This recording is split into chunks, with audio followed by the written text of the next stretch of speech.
हरिने माझे हरिने चित्त भारवित विसरले आता कैसी जाऊ घरा नोहे बरा लौकिक परखियांच्या सांगता गोष्टी घरची कुटी खातील आता कैसी जाऊ घरा नोहे बरा लौकिक तुका म्हणे निवांत राही पहिले पायी परतोनी समचरण सरोजम सान्द्रनी गाव दाव जगन निहित पाणी मंडनं मंडनानं तरुण तुलसी माला कंदनं कंदनेत्रं सदैरवरहासनं विठ्ठलं चिंतयामि पांडुरंगा करू प्रथमनं दुसरे चरण संतांचिया त्यांच्या कृपादानिया कथेचा विस्तार बाबाजी सद्गुरुदास तुका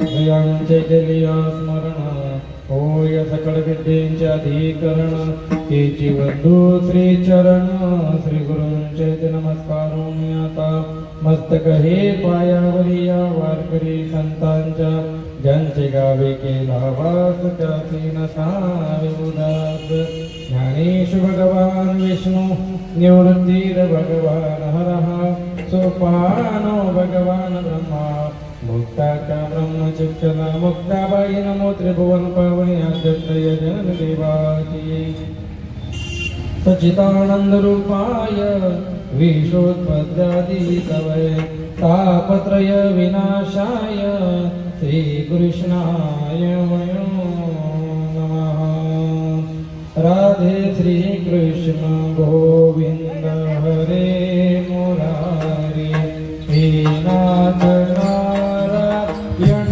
वासुदेव राधे श्री कृष्ण गोविंद हरे मुरारी हे नाथ नारायण वासुदेव श्री कृष्ण गोविंद हरे मुरारी हे नाथ नारायण वासुदेव श्री कृष्ण गोविंद हरे मुरारी हे नाथ नारायण वासुदेव एकमात्र स्वामी सखा हमारे एकमात्र स्वामी सखा हमारे हे नाथ नारायण वासुदेव राधे श्री कृष्ण गोविंद हरे मुरारी हे नाथ नारायण वासुदेव कृष्ण गोविंद हरे मुरारी हे नाथ नारायण वासुदेव बालकृष्ण भगवान विठला विठला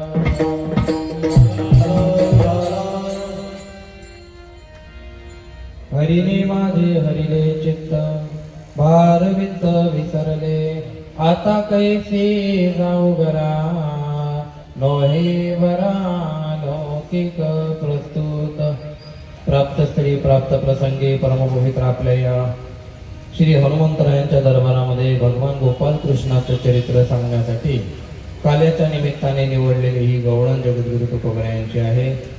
आता वेळ कितीही झालेला असला 10:15 वाजलेले 11 वाजेपर्यंत आपल्याला कीर्तन करायचंय.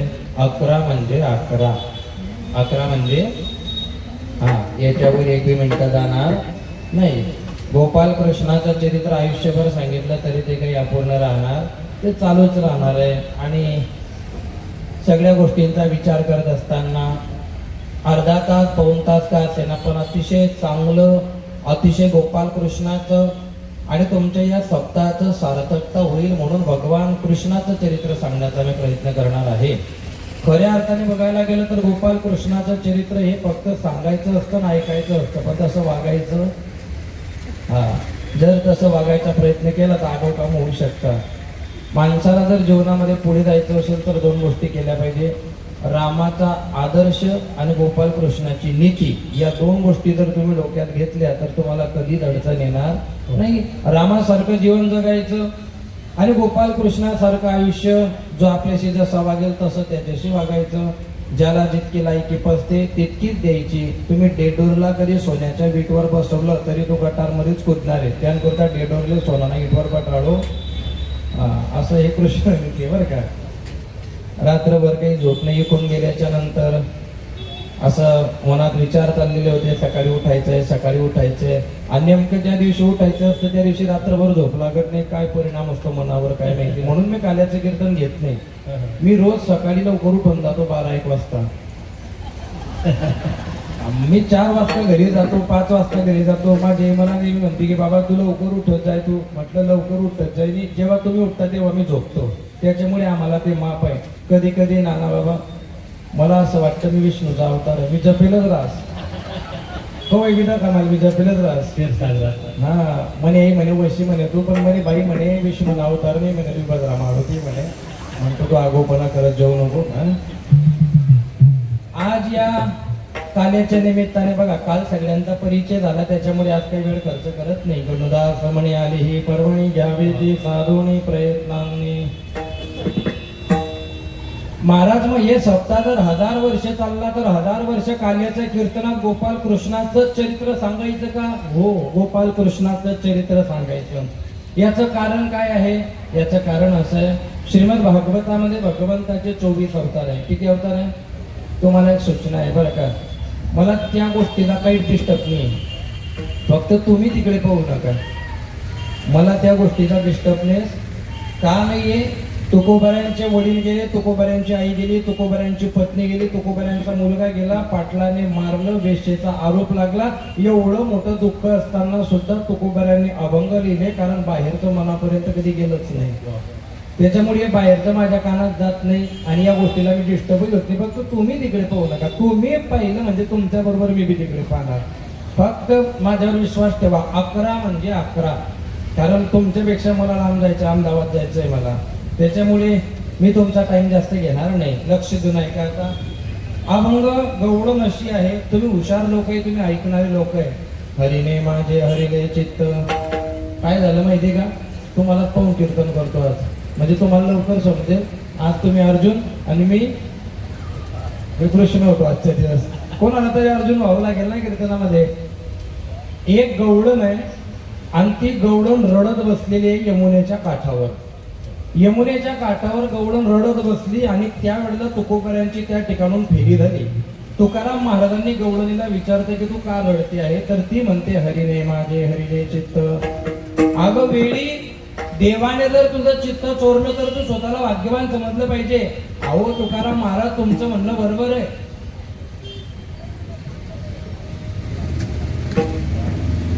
काहीच नको अवजून चाललं ना यांना स्वर्णीला म्हणजे त्यांना काय तुम्ही डोळे बंद करून घेतो आता बरं का. तुझं जर चित्त परमात्म्याने चोरलं असेल तर तू स्वतःला भाग्यवान समजलं पाहिजे की देवाने तुझं चित्त चोरलंय. पण ती म्हणते देवाने चित्त चोरलंय बरोबर आहे, पण भारवित्त विसरले त्याचं काय? म्हणजे भगवंताने एकदा तुमचं चित्त चोरलं का संसारात नुकसान होणार हे ठरलेलं आहे. आणि संसाराच्या नावे घालून या शून्य जोपर्यंत होत नाही, वाढत हा पुण्य धर्म केला. जोपर्यंत तुम्ही संसारामध्ये अडकलेले आहात तोपर्यंत भगवंताची कृपा होईल हे डोक्यातून काढून टाकायचं. एक तर संसार एक तर परमार्थ दोघी पेवावरी ठेवू जाता. हा तुम्ही जर हे बी माझं ते बी माझं म्हणणार तर मग तुम्ही पडणार. त्याच्यामुळे एक कोणतरी अंतकरणापासून करावा लागेल. संसार जरी तुम्ही मनापासून केला तरी तो काही चुकीचा नाहीये.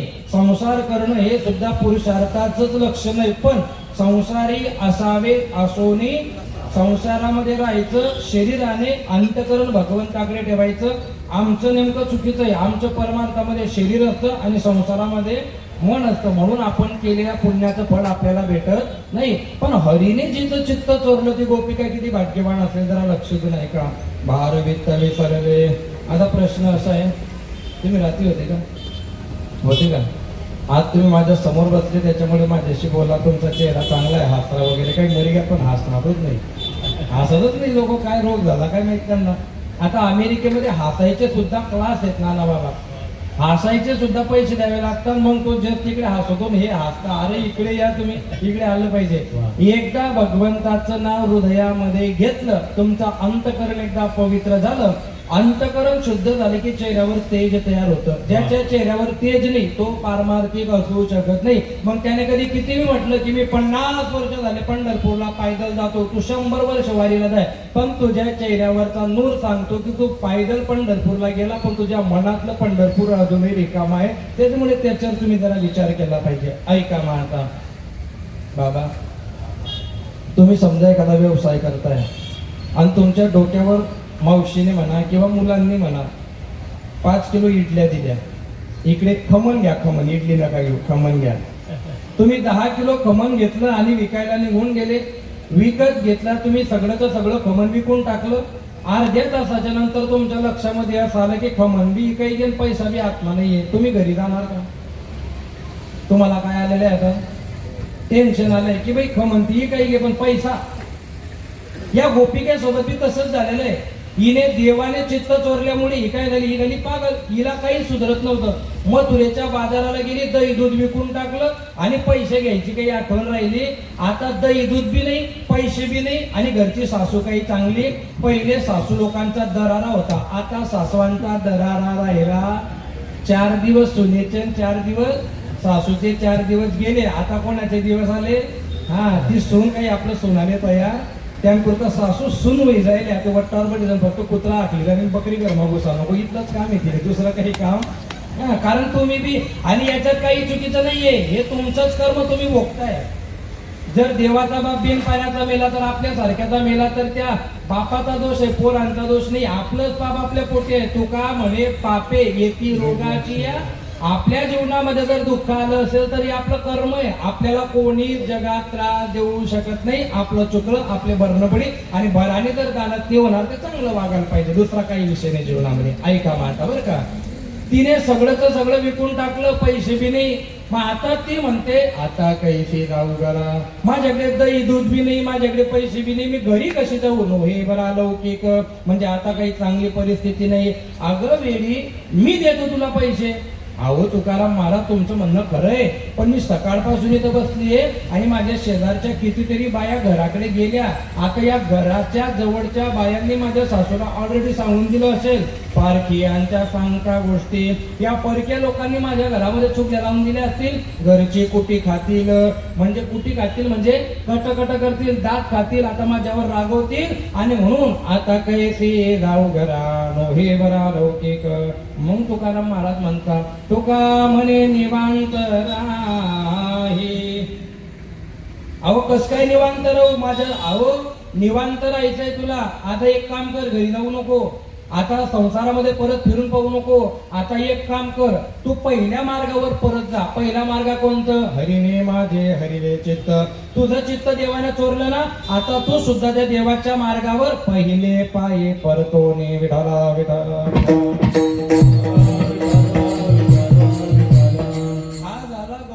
साधा सरळ अर्थ. म्हणजे मी आता गवळणीच्या संदर्भातून काय झालो? मुक्त. मग आता काल्याचं कीर्तन म्हटलं म्हणजे ठरलेले चरित्र ते उच्चारावे देवे केले गोकुळी. देवाने जे चरित्र गोकुळामध्ये केलं ते वर्णन केलं पाहिजे. फार इकडच्या तिकडच्या गोष्टी सांगून काही मजा नाही. पण देवाने कोणाकोणाचं चित्त चोरलं याच्यावर एक सुंदर दृष्टांत देतो आणि लगेच येतो बरोबर माहिती करतो. एक वेळेला काय झालं? उद्धवा लादला कृष्णदाता. भगवान द्वारकाधीश आपल्या द्वारकेमध्ये झोपलेले होते आणि त्यांच्या केसांमधून आवाज आला, राधा राधा राधा राधा राधा राधा राधा. आणि त्या केसांमधून आवाज आला राधा राधा. आणि उद्धव दादाने विचारलं की हे भगवंता, तू ज्या वेळेला उठलेला असतो, ज्या वेळेला जागृती असतो, त्यावेळेला तू तोंडाने राधा राधा म्हणतो, हे माझ्या लक्षामध्ये आलं. पण तू झोपल्याच्या नंतर तुझ्या केसांमधून आवाज येतो, नेमकं राधा कोण आहे? राधा मेरी स्वामिनी मैं राधे जी को दास, जन्म जन्म मोहे दीजिए श्री वृंदावन राधा तेरे चरणों की मुझे धूल जो मिल जाए, सच कहता हूँ राधे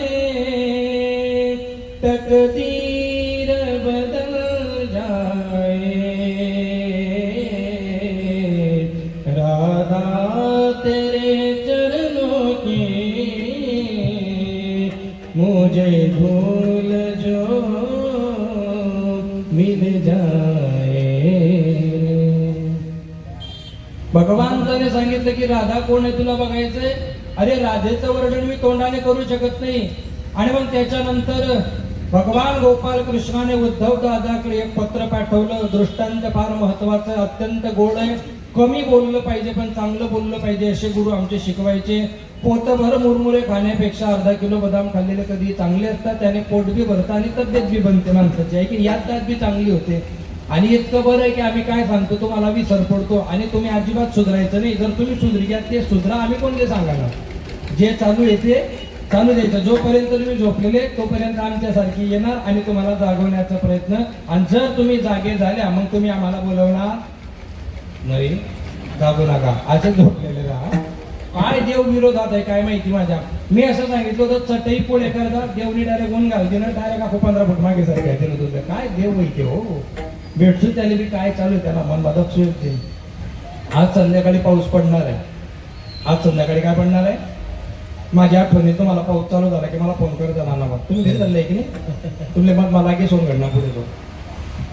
ऐका आता, या उद्धवाने ते पत्र घेतलं आणि मोठ्या माणसाला ना लहान काम करायची लाज वाटते. याचा अर्थ तो कधी मोठा झालाच नाही. मोठे बाबांना मोठे बाबा का म्हणतात माहितीये का. आपल्या खानदेशाचं भूषण आणि आपल्या खानदेश प्रांताचं नाव जगतामध्ये पोहोचवणारे आदरणीय प्रातस्मरणीय गुरुनाम गुरु मोठे बाबा विठ्ठल बाबा चौधरी यांना मोठं का म्हणतात. कारण त्यांनी त्यांच्या जीवनामध्ये कधी कोणाला लहान समजलंच नाही. ते आपण मोठे झाले, त्यांनी लहान नाही समजलो कोणाला. पण आमच्या जीवनामध्ये आता जर कीर्तन झाल्यावर जर तुम्ही मला सांगितलं ना की महाराज एवढी चटाई आवरीली हो, मी आवरली पाहिजे कारण हे काम माझं पण आहे. पण जर समजा मी जर तुम्हाला बोललो तुमचं काही अक्कल आहे का, तुमचे काही समजणार का, तुम्ही कोण संगे बोली राहणार असं जर मी बोललो मग हे फक्त पोपट पंचपणाचा परमार्थ आहे. तो काही मला उद्धार करू शकणार नाही. ग्राउंड लेवलला माणसाने काम केलं पाहिजे. जो जमिनीवर राहतो ना त्याला पडायची भीती नसते. आणि जे लोक हवेत राहतात त्यांचा फुगा कवय फुटेल काही सांगता येणार नाही. त्याच्यामुळे मी स्टेज लावायचं सुद्धा नाही म्हणतो, कारण बऱ्याच वेळेला स्टेज सुद्धा पडतं. पण हे स्टेज एक नंबर आहे, त्याच्यामुळे थोडं सांभाळून बरं का. ऐका माता, उद्धवाने ते पत्र घेतलं आणि निघाला. दर मुक्काम करत असताना गोकुळामध्ये आला. गोकुळामध्ये आला, वृंदावनामध्ये आला आणि गोपिका सगळ्या गोपी तलावामध्ये पाय टाकून भगवंताचं नामचिंतन करत होत्या. केस मोकळे सोडलेले होते, रडत बसलेल्या होत्या. उद्धवाला फार मोठा अहंकार होता की माझ्यासारखा भक्त जगतामध्ये दुसरा कोणीच नाहीये. उद्धवाने आवाज दिला गोपिकांना, हे गोपिकांनो, कोणाला देऊ आको गोपिका हिला घ्या घरी करणार. आवाज दिला उद्धव दादाने. एक बी गोपिका उठायला तयार नाही कारण त्या सगळ्या रडताय. आणि मग अर्धा तास आरोड्या मारून जेव्हा सगळ्या गोपिका बघायला तयार नाही आणि मग उद्धवाने आवाज दिला, अरे जमती हो, मी द्वारकेवरून आलेलो आहे. गोपाल कृष्णाचं पत्र आणलंय तुमच्यासाठी. आता आता सगळ्या गोपिका डायरेक्ट उद्धवाच्या अंगावर आणि त्यांनी ते पत्र ओढून घेतलं, पत्र फाडून टाकलं. एवढी चितकोरी हातामध्ये आली. प्रत्येक गोपिकेने ती चितकोरी आपल्या हृदयाला लावली आणि रडत राहिले. उद्धव दादाने विचार केला, तुमच्यासारख्या बिंडोक गोपिकांच्या नांदी लागला होता का गोपाल कृष्ण. अरे ज्या गोपिकांना पत्र वाचायची अक्कल नाही अशा गोपिकांवर देव कसं काय प्रेम करू शकतो. मला एक सांगा, तुमच्यामध्ये राधा कोण आहे, मला तिला भेटायचंय. आणि मग राधा राणी मधून आल्या. राधा राणीने सांगितलं, मी आहे राधा. उद्धवाने सांगितलं, अगं तू एवढी मूर्ख बाई आणि तुझ्यावर देवाने प्रेम कसं केलं मला काही समजत नाही. ती म्हणते, हो मी मूर्ख आहे. आम्ही का मूर्ख आहे माहितीये. 11 वर्ष 40 दिवस गोकुळामध्ये राहिला. त्याच्यावर आम्ही नितांत प्रेम केलं. त्याच्यासाठी नवऱ्यांशी भांडलो, सासूंशी भांडलो, आम्ही सगळ्या गावात बदनाम झालो. एवढं त्याच्यावर प्रेम केलं आणि तो आम्हाला सोडून निघून गेला. आता आम्हाला परत तो कधी भेटायला येणार नाही हे माहिती असून सुद्धा रोज त्याची वाट पाहतो, रोज आम्ही रडतो. खरं सांगा ना उद्धव दादा, आम्ही मूर्खच आहेत ना. परंतु एक काम करा, आता तुमचा प्रश्न काय आहे तो जरा मला विचारा. उद्धवाने पहिला प्रश्न विचारला, जरा लक्ष देऊन ऐका. उद्धवाने सांगितलं की हे राधा, देवाने मला पत्र दिलं होतं. आता त्या पत्रात काय लिहिलं होतं हे तू मला बी माहित नाही, मला बी माहित नाही. आता मी भगवंताला उत्तर काय देऊ. तर राधा सांगते काही उत्तर देऊ नको, मी सांगते तुला एक उत्तर दे देवाला. आता कारण राधेचं सुद्धा चित्त भगवंताने चोरून टाकलेलं आहे आणि ज्या चित्तामध्ये भगवंत राहतो त्या चित्तामधून काय वाईट विचार थोडी येणार आहे. राधेने सांगितलं उद्धव दादाला, उद्धवा जाऊन सांग त्या कान्हाला द्वारकाधीश झालास, खूप खूप शुभेच्छा आहे तुला. 16,108 बायका केल्या, त्याच्यामुळे आता तुला गोपिकांची आठवण येणार नाही. हे व्यावहारिक आहे, हे साहजिक आहे. पण जाऊन सांग त्या कान्हाला माझ्यात आता फार जगायची इच्छा नाहीये आणि माझ्या अंगात आता ताकदही राहिली नाही. तुझ्यावर प्रेम करत असताना घरच्यांनी बाहेर काढून दिलं, नवऱ्याने सुद्धा मानहाण केली. आता माझी या गोपी तलावाजवळ बसलेली असते, माझ्या अंगात आता ताकद नाही. जेव्हापासून तू आम्हाला सोडून गेला तेव्हापासून व्यवस्थित जेवण नाही, व्यवस्थित झोप नाही. जर समजा या 2-4-8 दिवसामध्ये जर मी मेली ना तर त्या कान्हाला जाऊन सांग, जर राधा मेली असं माहिती पडलं लगेच येऊ नको. तू द्वारकाधीश आहे, तू राजा आहे, तुला वेळ भेटणार नाही. लगेच येऊ नको, माझ्या सावताला येऊ नको, माझ्या तेरवीला येऊ नको. जेव्हा तुला वेळ भेटेल तेव्हा एखाद दिवशी या वृंदावनामध्ये ये. मरताना मी सांगून जाईल माझी राख तशीच राहू द्या. कोणालाही गावामध्ये विचार, राधा मेली होती, तिला कुठे जाळलं होतं, त्या जाळावर ये, त्या राखेवर उभा राहा आणि 2 मिनिटं फक्त माझ्यासाठी बासुरी वाजव, माझ्या आत्म्याला शांत भेटेल. याला म्हणता निस्वार्थ भावनेने केलेलं प्रेम. आणि निस्वार्थ प्रेम भगवंताच्या चित्तूर चोरीशिवाय होऊ शकत नाही. आणि मग शेवटी राधाराणीचे शब्द आहेत, हरे क्या होती है आशा, क्या होती निराशा, क्या जानोगे मोह तुम प्रेम की भाषा. एक बार किसी से प्रेम करके देखो सावरिया, राधा युवा रोक है ओ. एक बार तो राधा बंद कर देखो तेरे सावरिया,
पीड़ा होती है, क्यों दर्द उठता है, क्यों आंखें रोती है.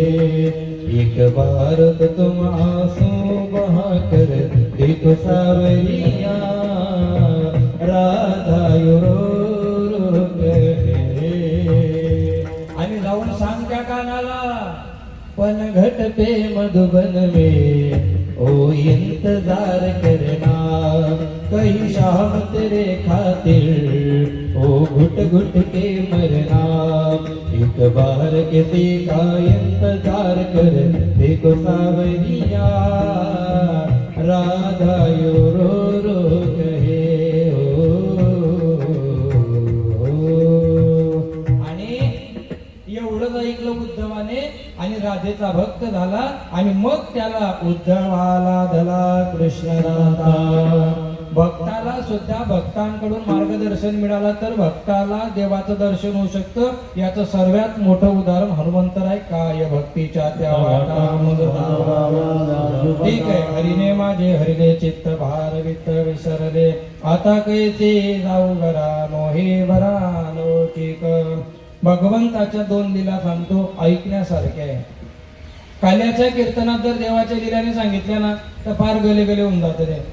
फार. आणि ते मग काल्याचं कीर्तन म्हटलं की मग कंसाने देवकीचं लग्न लावलं आणि ते तलवार काढली ना आकाशवाणी झाली, आता ते बंद करा, त्याच्या पुढचं घ्या काहीतरी. दर कीर्तनात तेच सांगायचं का, थोडं काहीतरी वेगळं. भागवतात तर खूप मोठं वर्णन आलेलं आहे आणि मग आपण स्वतः भागवतकार म्हणून घेतो तर एखादा दृष्टांत नवीन सांगितला गेला पाहिजे, म्हणजे आपलं वाचनही लोकांना दिसते. ऐका, भगवंत जोपर्यंत पाळण्यामध्ये होते तोपर्यंत सगळं ठीक होतं. पाळण्यातून बाहेर आले, तळवे तळहात तळहात टेकीत डाव्या गुडघ्याने राम. तळवे तळहात टेकीत टेकीत म्हणजे अर्थ काय होतो याचा? काका काय होतो याचा अर्थ? नाही, येतं आपलं व्यावहारिक झालं. आध्यात्मिक बघा काय, तळवे तळहात, हा जो तळहात आहे ना या पृथ्वीवर ठेवला, घाबरू नको विष्णू पत्नी, तू ऐकूयस माझी, आता घाबरू नको, मी आलोय. एका हाताने घाबरू नको सांत्वन, दुसऱ्या हाताने शाबास. एवढं मोठं पाप झाल्यावर तू फिरते शाबास सांत्वन, तळवे तळहात टेकीत, डाव्या गुडघ्याने रांगत संतांचं रक्षण, आणि डाव्या गुडघ्याने जो पायवर उचललाय, विनाशाय दृष्टिताम धर्म संस्थापनार्थाय संभवामी युगे युगे. आणि मग माऊलींनी त्याच्यानंतर एकनाथ महाराजांनी ते रूपक केलं, असा कसा देवाचा देव ठगडान देव एका पायाने. देव लंगडा नाहीये, तो आपले लंगडा करी एकाच देव, पण तो लंगडा नाही. लंगडा त्याला म्हणायचंच नाही, तो खतरनाक देव आहे. आणि मग त्याच्यानंतर यशोदा मैया गुरु गुरु गुरु गुरु गुरु गुरु गुरु गुरु डेऱ्यामध्ये ते आपलं दही दुधाचं मंथन चाललेलं होतं, आणि तो डेरा बी तितकाच मोठा, स्टूलवर यशोदा माती सुद्धा तितकीच मोठी, आणि हा भाऊ आला आणि याने स्टूल धर. आता मला एक सांगा, तुम्ही जर स्टूलवर उभे आहे आणि तुमच्या नातवाने जर स्टूल हलवला तर तुम्हाला किती गुदगुल्या पडते? हा, जर थोडा बी स्टूल खाली वर घ्या ना तर तुमले डायरेक्ट आयुष्याना स्टूलवरचा पाडितो, इथला बेकार असतो. हा, सगळ्यांच्या नांदी लागायचं, पण पोरांच्या नांदी लागायचं. मी प्राथमिक शिक्षक म्हणून जामनेर कॉलेजवरती ज्यावेळेला लागलो होतो, 3 महिन्याचं ट्रेनिंग केलं होतं MA झाल्यावर. छोटे छोटे मुलं होते, मी गेल्या ते आरोड्या मारत होते, त्यांचं फार काहीतरी विचित्रपणा चाललेला होता. त्यांना म्हटलं, मुलांनो, असं जर तुम्ही आयुष्य जगणार तर तुमचं भविष्य अंधारामध्ये आहे. ते म्हणे, गुरुजी आम्ही बॅटरी घेऊन फिरणार, तू छानपणाची काढू नको. काय बोल शकते?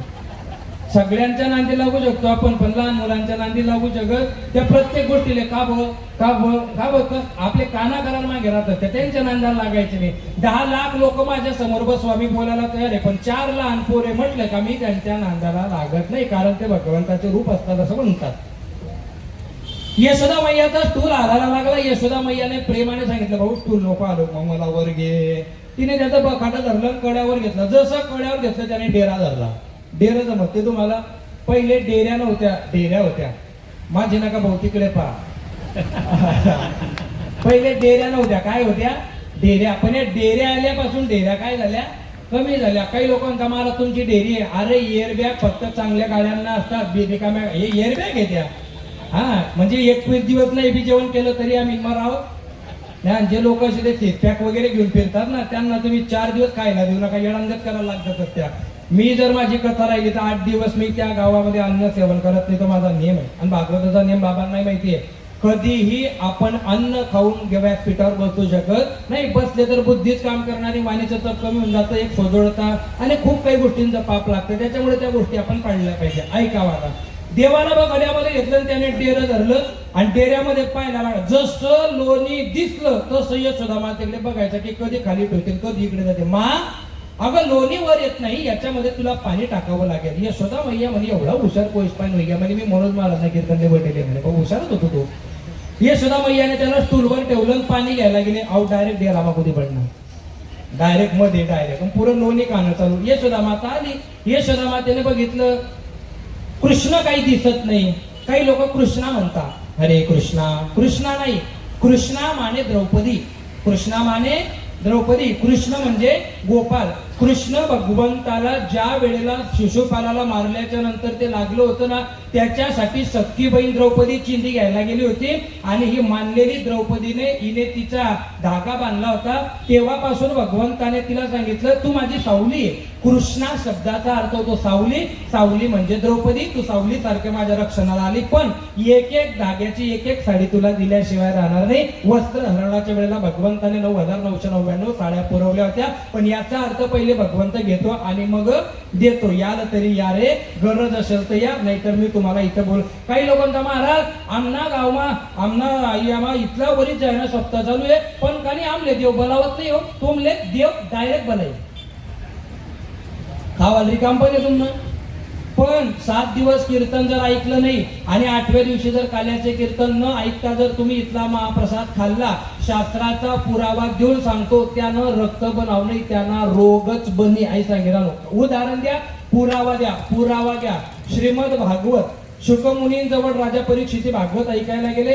शुकमुनीने विचारलं की तू कोण आहेस? म्हणे मी राजा परीक्षित आहे. ते नको सांगू, परंपरा सांग, वंशावळी सांग, संस्कार सांग, साधना सांग. म्हणे मी पांडवांचा वंशज आहे. हा मग मी तुला आता भागवत सांगेन. पण मी तुला भागवत सांगेन याचा अर्थ तू राजा आहे म्हणून नाही, तर तुला भागवत सांगण्याच्या मागचं एक कारण असं आहे, तुझ्या पांडवांच्या घरी राजसूद नावाचा यज्ञ होता आणि त्या यज्ञामध्ये 1 तांदूळाचं शीत, 1 तांदूळाचा दाना माझ्याकडनं खाल्ला गेला होता. त्या पूर्वजांचे उपकार फेडता यावे म्हणून मी तुला 18,000 श्लोकांचं भागवत सांगेन. 1 तांदूळाचा दाना खाल्ला, 18,000 श्लोकांचं भागवत सांगावं लागलं. 1.5 किलो भात खावानंतर जर कीर्तन ऐकलं नाही, खरंच सांगा पची का ते? आणि माझं बोलणं व्यावहारिक असतं. जर तुम्हाला देव करायला टाइम नाही, रेकाम्या गोष्टींना टाइम काढायचा नाही. आता समजा श्री सार्वजनिक हनुमान ट्रस्ट, आता या ट्रस्टीमध्ये जे पंचमंडळ हे रिकामे आहेत का? काही गरज होती का? एवढा मोठा सप्ताह ठेवायचा, लोकांकडे पैसे मागायचे, कीर्तनकार बोलवायचे, मंडप टाकायचा, कशासाठी? कारण आपला धर्म टिकला पाहिजे, येणाऱ्या पिढींना चांगले संस्कार गेले पाहिजे आणि कुठेतरी धर्माचं आचरण झालं पाहिजे. नाही हो, सनातन धर्म जागा आहे म्हणून सगळीची सगळी तुम्ही सुद्धा काबाड कष्ट करून या ठिकाणी या धर्म कार्यामध्ये नेहमी सहकार्य करत असता. मग जर हे सगळं सहकार्य जर आपल्याला पुण्य देणारं असेल, मग आपण आपल्या भगवंतासाठी वेळ का काढू नये? आणि जर समजा तुम्ही असं म्हणत असाल आम्हाला टाइम नाही, मग जवळ तुम्हावर संकटी तवय देवनं नाव लेवानं नाही, तो सुद्धा तुम्हाला काम पडा. हा, तो त्याच्या बहिणीच्या कामात पडला नाही, पुरं वस्त्र त्याने बायको रावण नाही घेत, तिने वाचवलं नाही. अरे 7 जणांनी कापून मारला. 16 वर्षाचा अभिमन्यू देवाचा सख्खा भाचा होता, देवाने त्याला वाचवलं नाही. कोणती माता देवाची आत्या जन्माला जडून मेली, देवाने वाचवले नाही. 5 पांडव गिर्यावर होणारा गेले, देवाने वाचवले नाही. ज्या रामाने लपून बाण मारला बालीला, त्याच बालीने पुढच्या जन्मात कृष्णाचा शिकारी बनून जीव घेतला, पण त्याने स्वतःच सुद्धा कर्म चुकवलं नाही. तर कोणाच्याच कर्माचा पालता पलट करत नाही, तर आपण सुद्धा आपल्या कर्मावर निष्ठा ठेवली पाहिजे. ऐका. आणि मग देवाने सांगितलं, देव डायरेक्ट अंदर यशोदा मातेला बघितलं, देव बी दिसत नाही, गुरगुर चालू झालं, लोणी बी वर येत नाही, शंका तयार आली. यशोदा मातेने डेऱ्यात हात घातला, अहो डायरेक्ट हात मावला. दिखना का? अहो काय सांगा आपण माहिती? 2 मिनिटं थांब म्हणे, थोडसंच बाकी आहे. यशोदा माता म्हणे तुला रई लागली असती. वाक्य वेदाचं आहे. तुला काय लागली असती? रई. तेव्हा तो काय म्हणतो माहितीये का? म्या बोलविल्या वेदो बोले, म्या चालविल्या सूर्य चाले, म्या हालविल्या प्राणू हाले, जो जगाते चाळीता. मा अगं माझ्या इच्छेशिवाय रवी चालत नाही. आई रई कस काय झाली? समजलं का?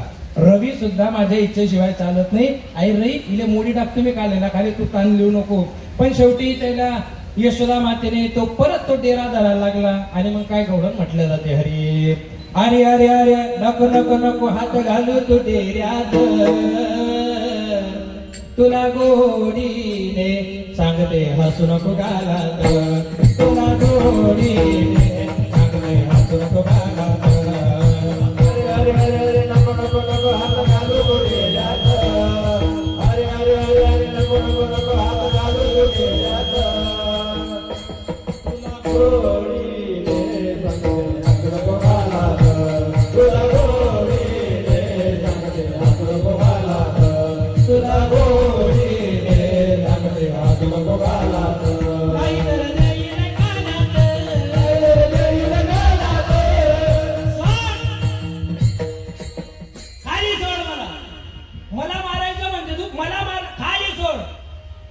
रागवला ना तो खतरनाक आहे, तो अग्नीत आहे त्याच्या तोंडामध्ये. खाली सोडलं, गल्लीमध्ये आला. गल्लीमध्ये जसं आला, विमला नावाची गवळण होती. तुमच्यापैकी नाही ना कोणी विमल वगैरे? पहिली कामात आंघोळ नाव बदलाय टाकसो बरं का मी. आधार कार्ड लगेच अपडेट होतं आपल्याकडे. 5 मिनिटाचं कीर्तन बाकी आहे, शेवटची लिहिलाय, जास्त बोलणार नाही. 2 म्हणजे 2च.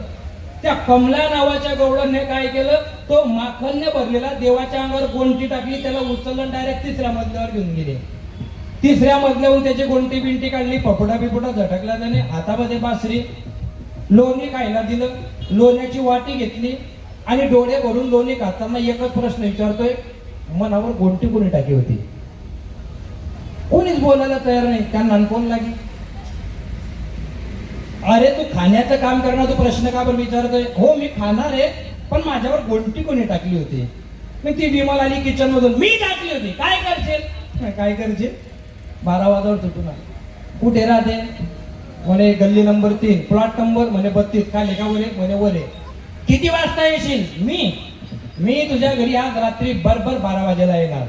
2 वाजेपर्यंत जागली, अहो 4 वाजता घ्या. देव येतो. त्याने आगोकाम काहीच केलं नाही. त्याने फक्त काय केलं, फ्रीज मधलं मस्तपैकी फ्रीज उघडलं, लोण्याचा गोळा घेतला, तिला गाळलेलाही दिला, निघून घेतला. सकाळ झाली. पहिले सासवांच्या आधी सुना उठायच्या, सडा सारवण करायच्या, मग सासूबाई उठायची. आता सासू उठते, सगळं तयार होऊन जातं, मग महाराणी उठते. कारण तिला जर बोलायला घेते मग ती डायरेक्ट एकच सांगते, मैं मैके चली जाऊंगे तुम देना. सोपं नाही आते. सून वागाडणं म्हणजे बोलता हात की वागाडा तुम्ही जायले.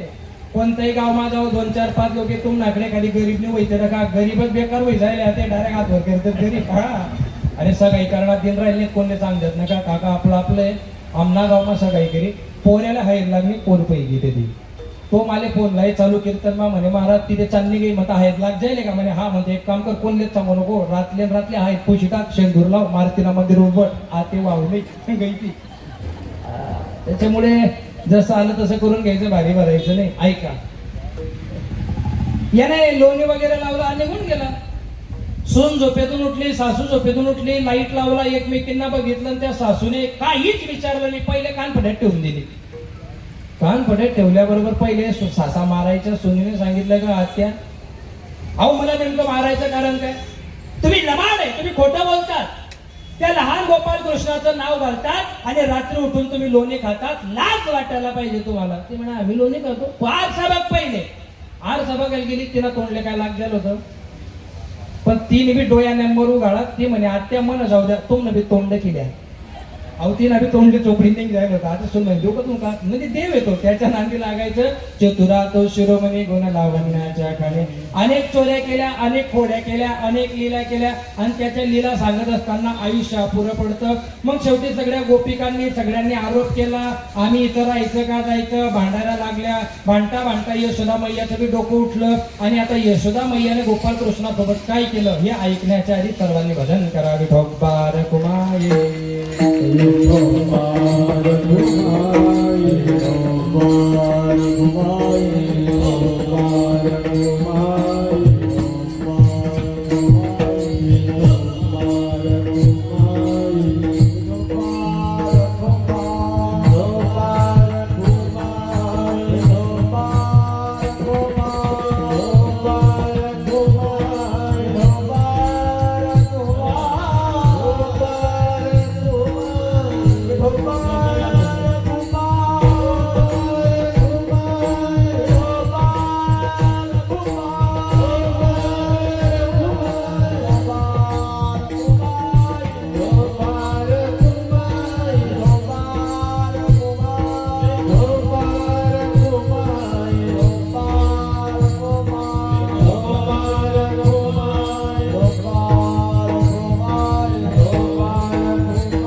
असं समजू नका की कीर्तन संपलं बरं का. माझं काल्याचं कीर्तन कंबळ सोडल्यावर 1.5 घंटा चालतं. हा माझा नियम आहे. हा माझा काय चालू करणं तुमच्या हातात होतं. केव्हा मोडायचंय कोणाच्या हातामध्ये? माझ्या. नका माझ्या हातात काही देऊ नका बाबांनो. तुम्ही मला बोलवलं, रात्री माझं 2 तास ऐकलं, आता मी 1 घंटा ऐकलं, खूप चांगलं आहे. माझ्या कीर्तनामध्ये हा जो घड्याळ आहे ना, हा आगाऊपणा करतो, थांबतच नाही, पुढे पुढेच पडतो. काय असेल त्याला का शेरनावा टाकला आज काय माहिती. असू द्या. काल्याच्या कीर्तनाच्या माध्यमातून फार फार मोठ्या गोष्टी नसतात. 3 गोष्टी महत्वाच्या तेवढ्या तुमच्या पदरामध्ये टाकतो आणि कीर्तनाची सेवा समाप्त करतो. भगवंताने सर्वांवर लीला केल्या, कोणाचे मडके फोडले, कोणाचं काय केलं, या सगळ्या गोष्टी जगाला माहिती आहे. एक सनातनवादाचा सिद्धांत गोपाल कृष्णाने भागवतामध्ये मांडलेला आहे, तेवढा सांगतो आणि तुमची रजा घेतो. आता लक्ष देऊन ऐका काका. पाऊस इंद्र पाडतो की निसर्ग? कृष्णाच्या नजरेतून सांगा. इंद्र. ऐका, जेव्हा मी बोलायचो ना तर लोक सांगायचे महाराज काही बी सांगत म्हणे. अरे कृष्णाने नाही सांगितलं, कृष्ण भगवंताने भागवतात सांगितलेलं आहे. जर मी भागवताचं नाव घेऊन जर तुम्हाला काही खोटं सांगेल, नाना महाराजांनी एक वडील म्हणून मला सांगायचं, मनोज तू खोटं बोलतोय. भगवंताने सांगितलं इंद्राची पूजा करायची नाही, गोवर्धनाची पूजा करायची. कोणाची पूजा करायची? कारण पाऊस पाडतो हा गोवर्धनाच्या पर्वतावर जे वृक्ष आहेत ना, त्या वृक्षांचा ऑक्सिजन अवरोध प्रकारचा पाऊस पडतो. पाऊस पडला की तिथं गवत उगतं, ते गवत गायी खातात आणि गायीच्या दुधावर आपण जीवन जगतो. म्हणून आपला पालन पोषण करणारा गोवर्धन आहे. काय म्हणतो तो? गोवर्धन. आकार जो गोचं वर्धन करतो तो गोवर्धन. तर इंद्राची पूजा काही करायची? सगळ्या लोकांनी विचारलं, अरे येडा झालात का? अरे इंद्र चांगला नाहीये, त्याच्या ताब्यामध्ये वरुण देव आहे. मनातल्या मनात भगवंत म्हणतो ब्रह्मांडाचा धनी मी आहे, तुम्ही टेन्शन घेऊ नका, माझं ऐका ना. पण शेवटी नंदबाबाचा मुलगा होता, सगळ्या लोकांनी कृष्ण भगवंताचा ऐकला आणि गोवर्धनाची पूजा केली. गोवर्धनाची पूजा केली. इंद्राने एवढा पाऊस पडला, एवढा पाऊस पडला. लोक म्हणे बघा आम्ही सांगत होतो ना, आगो काम करायचं नाही, परंपरा मोडायची नाही, रीत मोडायची नाही. देव म्हणे माझ्यामुळे गडबड झाली ना, मी करतो ना. गोवर्धनाला करंगडीवरती उचललं, गोवर्धनाखाली सगळे लोक आले. किती दिवस? किती दिवस? 7 दिवस. किती दिवस? 7 दिवस पाऊस पडत राहिला आणि गोवर्धनाच्या खाली सगळे गोपाळवासी होते. 1 मिनिटाचा ऐका आता. एका वेळेला देव जेवण करत होता 8 वेळा. एका दिवसामध्ये जेवण किती करत होता? अष्टप्रहरी. प्रत्येक प्रहराला भगवंत लोणी खात होता. भागवतात स्पष्ट वर्णन आहे. स्पष्ट. प्रत्येक प्रहर झाला द्या मला लोणी, प्रत्येक प्रहर द्या लोणी. 8 प्रहर लोणी खात होता. 7 दिवस गोवर्धन धरल्यामुळे 1 बी दिवस खायला भेटलं नाही. मग 7 दिवसांचं एका कट्टे दिलं. म्हणून भगवंताला 7-8-56 भोगांचा नैवेद्य देण्याची परंपरा भागवताने चालू केली. हे आपल्याला माहिती असलं पाहिजे. चला पुढचं ऐका आता. भगवंताने अनेक लिहिल्या, अनेक खोड्या केल्या, ऐकायला तयार नाही. मग एखादा मुलगा नटखट झाला की त्याला शाळेत टाकता. मग त्या काळची सुद्धा एक शाळा होती. ते भगवंताला आता काय केलं, मस्तपैकी हातात काठी दिली, खांद्यावर गोंगडी दिली, गावामध्ये राहायचं. ओ गाईचा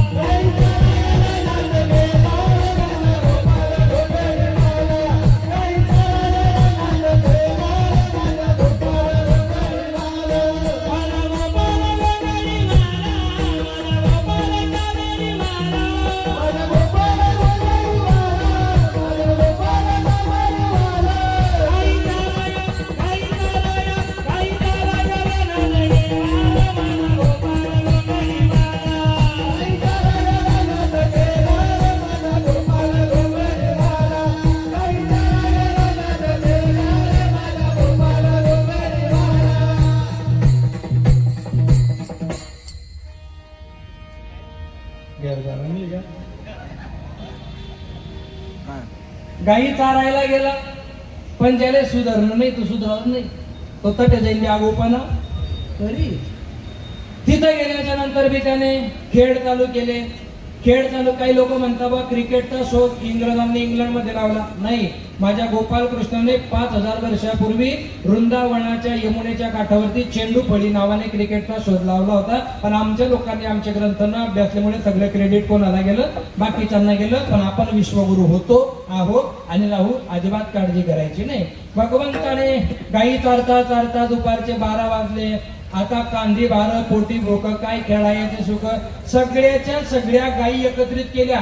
एकच गाय येत नव्हती. त्या गायीचं नाव होतं मनेरी. गायीचं नाव काय होतं? याचा अर्थ विलोभनात्मक सांगितला जातो. सगळे अवयव माणसाच्या ताब्यात आहे, पण मन नावाचं अवयव माणसाच्या ताब्यात नाही. आणि ते मन नावाचा अवयव गोपाल कृष्णाच्या जर अधीन गेलं, हरीने माझे हरिले चित्त.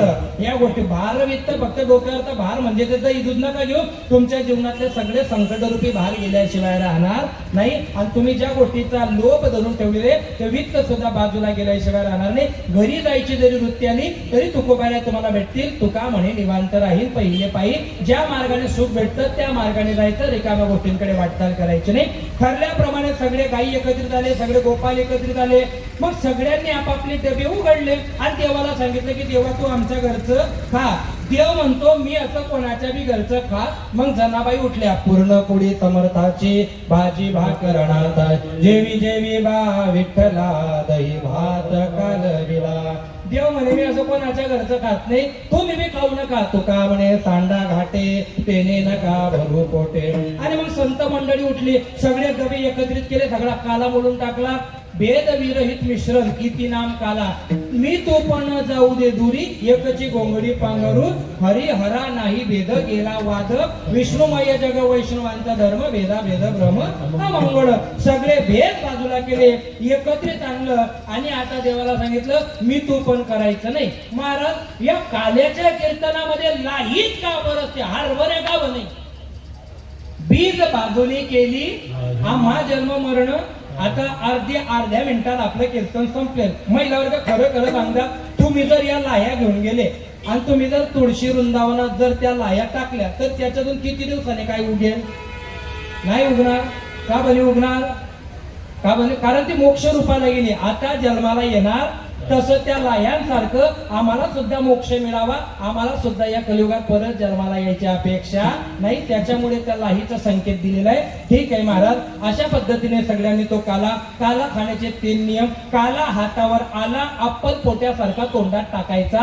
काला वाटू एकमेका वैष्णवनिका संभ्रम. एकमेकांना द्यायचा. कारण वैकुंठी तो ऐसे नाही कवड काही काल्या. 84 लक्ष येऊन